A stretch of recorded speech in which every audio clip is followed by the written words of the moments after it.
আজ বেরিয়ে পড়লাম কামারপুকুর রামকৃষ্ণ মন্দিরের উদ্দেশ্যে, যেখানে ভগবান শ্রী রামকৃষ্ণের জন্মস্থান। সেই মন্দিরের উদ্দেশ্যে কিভাবে যাবেন? কলকাতা থেকে গেলে প্রথমে ধর্মতলা থেকে আরামবাগ যেতে হবে বাসে করে, তারপরে সেই বাসে করে বদনগঞ্জগামী যে কোনো বাসে চেপে আপনারা চলে যাবেন কামারপুকুর চটিতে। সেই কামারপুকুর চটিতে নেমে সেখান থেকে টোটো বা কোনো গাড়ি করে আপনারা রামকৃষ্ণের জন্মস্থান কামারপুকুরে আসতে পারবেন।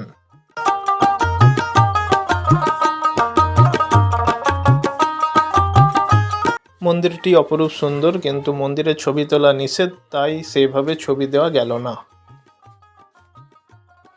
মন্দিরে গিয়ে কুপন কেটে নির্দিষ্ট সময় প্রায় 11:15টার দিকে আমরা চলে এলাম প্রসাদ পাওয়ার জন্য।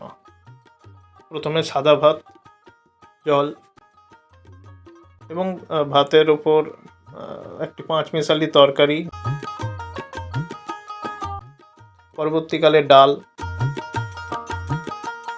সোয়াবিনের তরকারি, চাটনি, পায়েস এক কথায় অসাধারণ। বাকি সমস্ত তরকারি ভালো, পায়েস একেবারে অমৃততুল্য।